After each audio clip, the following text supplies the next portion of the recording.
This one is problem 27A. It's a little bit longer, but it'll have a lot of the stuff in it that y'all need to know. The one on the test won't be this long. All right, so this is the cash records for Davis's insurance, and we have cash receipts. So these are our deposits, and then we have cash payments and then checks that's rewritten. All right, the cash account shows a balance of $17,450 at December 31st. All right, then they also received this bank statement. Okay, so here's the bank statement. And we've got the deposits that came in. Notice some of these say EFT. Those are electronic fund transfers. So that's money the bank collected for us that we probably don't have in our cash balance yet. Then we also have a bank collection in this case. And then we have the checks that cleared the bank or other deductions or amounts that came out of the bank. Okay. Then they tell us down here that the EFT credit was a receipt of rent. The EFT debit was an insurance payment. All right, that's the stuff up here. So this EFT credit, this was rent. They collected rent for them. This was an insurance payment.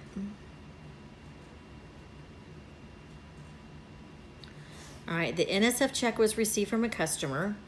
The $1,400 bank collection was from a notes receivable. So this is a note receivable that the bank collected for them. And the correct amount of check $1,419 for rent expense is $1,930. Check number 1419. Okay, so this is the correct amount. But when it was recorded in the books, it was recorded for $1,390. So here it is over here for $1,390. This should be $1,930. So we have a book error. Okay, so we need to do the bank rec. I'm gonna go ahead and write it down here, and then I'll have to just put the stuff back and forth a little bit. Well, before we get going, let's see what's cleared and hasn't cleared. Okay, so the deposit of 4240 cleared, 550 cleared, 600, 1900, those all cleared. This 1860 did not, so this is a deposit in transit. All right, now we need to do the same thing for the checks. All right, so we have an NSF. We need to be sure we pick that up. The 810 cleared. We need to pick up the insurance payment. The 180 cleared. The 630 cleared. This cleared, but for the wrong amount. Well, we wrote it for the wrong amount. And then we need to pick up this service charge. We gotta make sure we pick up those three things. Okay, so we have the balance per bank on one side. All right, so my balance per bank was $18,955.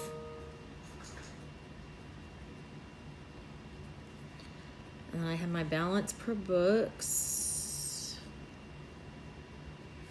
which was $17,450. Okay. So then I have plus a deposit in transit. That's at $1860. And then my outstanding checks are these three.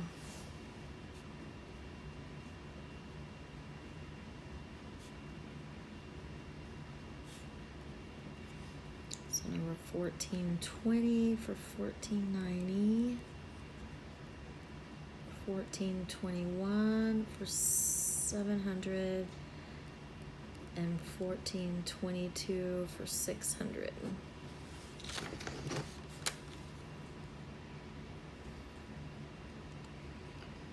1490 plus 700 plus 600 is 2790, and those are going to all be subtracted. All right, now let's do this side. All right, so on the book side, let's go ahead and fix this error.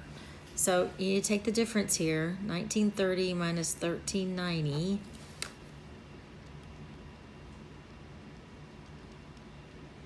So that's $540. So I need to take out $540. So minus my book error.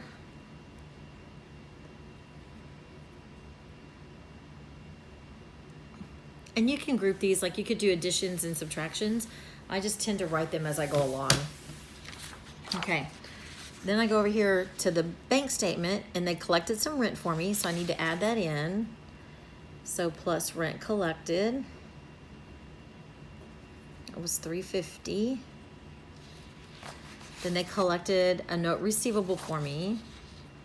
So plus note receivable collected of $1,400. All right, and then somebody paid me and I deposited their check, but then their check bounced, so I need to take that back out. So minus my NSF from the customer. And I had an insurance payment.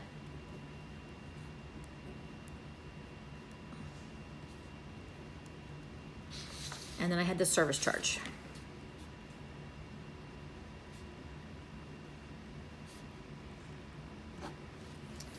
Okay, now we need to see if everything balances out.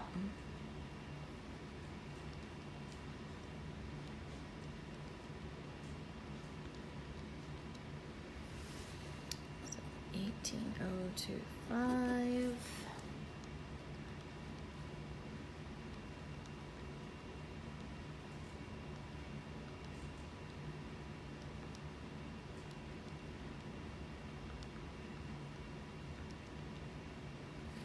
And 18,025. Yay.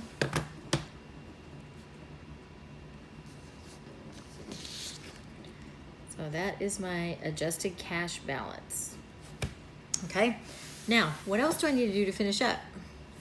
I need to do journal entries for these things down here, for the adjustments I had to make to the books. Okay,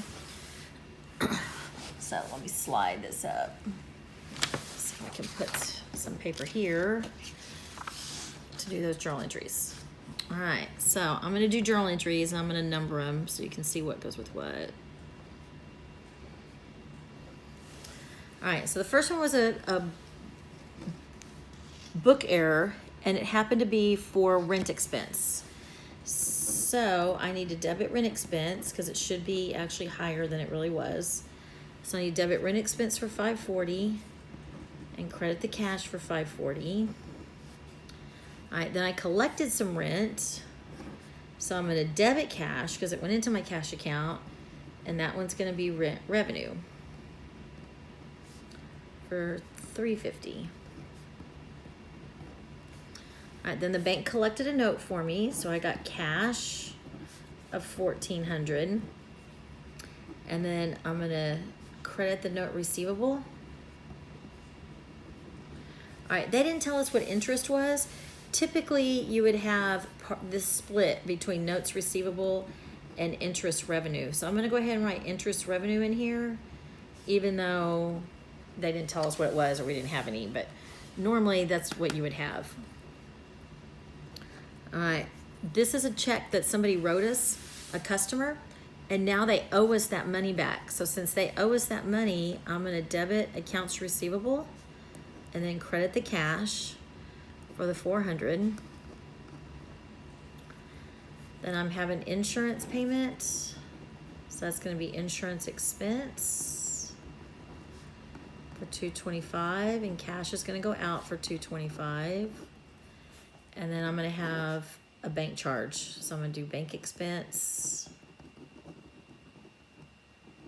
and credit to cash for the $10. And that's it. That covers a lot of the stuff that you would probably have on the exam.